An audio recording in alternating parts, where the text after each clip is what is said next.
Kwa sababu nasema hivyo ni kwa sababu I grew up in the police lines. Kwa sababu babangu alikuwa askari. Tangu nikuwe kidato ama darasa la kwanza mpaka nimekuwa mzee, nimekuwa mtu wa total discipline.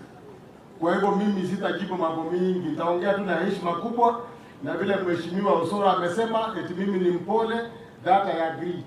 Roho yangu inakuwa ya usawa na ya upole.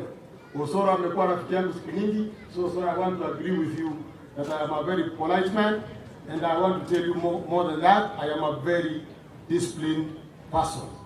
My father was a police officer, retired at the rank of a police sergeant, senior sergeant. So I'll speak with a lot of respect and a lot of discipline.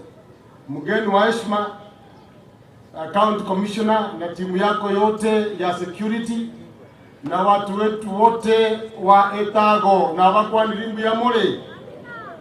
Governor alikuwa awe hapa siku ya leo, His Excellency Paul Simbarati, lakini akaitwa kama mgeni pale Bungoma akijumuika na rais wa Jamhuri ya Kenya Mheshimiwa Daktari William Samoei Ruto. Mahali pale nina uhakika kwamba anawakilisha sisi sawa sawa. Na bila kupoteza wakati, manake wakati umeyoyoma, niruhusu tu nisome speech. Na sikusoma tu speech vile alivyosema mheshimiwa, lakini ni kusoma speech ambayo ina undani. Kwa sababu hata Waroma hawakujenga Roma siku moja. Iliwachukua wakati mwingi kuijenga Roma hiyo na kuirekebisha ikawa Roma watu wanajifunia, kwa sababu safari imeanza na iko timamu. The County Commissioner, honorable members of Parliament present, the Speaker of the Assembly I think was supposed to be here, honorable members of the County Assembly, members of the County Executive Committee, distinguished guests, ladies and gentlemen.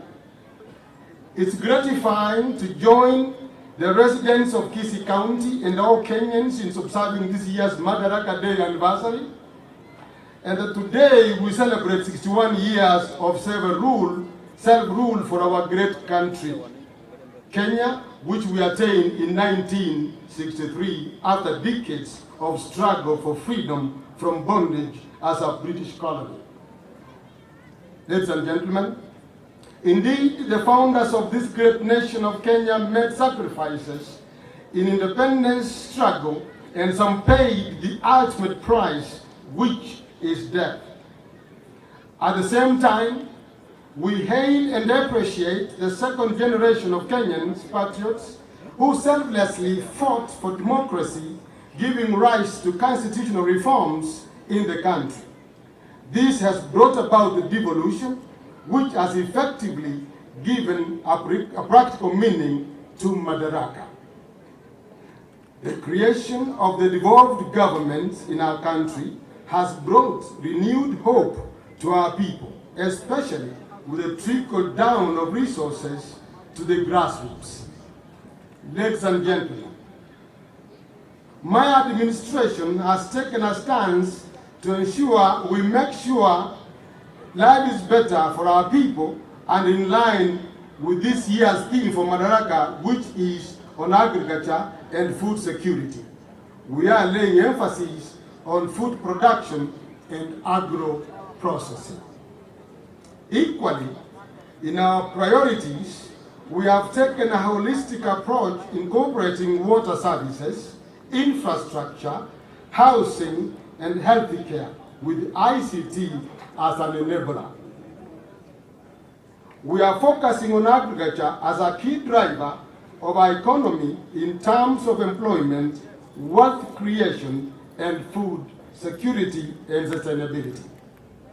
Alongside promoting enhanced production and value addition for our food crops, we are encouraging and promoting investment in cash crop farming so as to spur the local economy. In this regard, my administration is focusing on the revival and enhancement of cash crop production.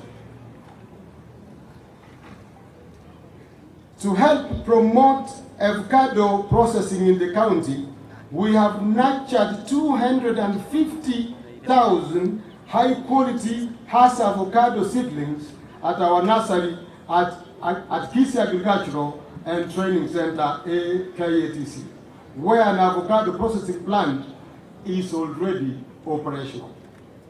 The seedlings are ready for distribution to farmers for planting, and I urge our farmers to capitalize and procure the seedlings from KATC cost affordability, which is cheap.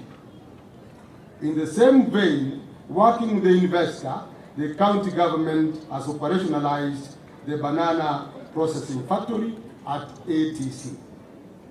In order to achieve more in the agricultural sector, so as to boost farmers' incomes and nutrition values, we are diversifying areas of food production to include fish farming, livestock, and poultry.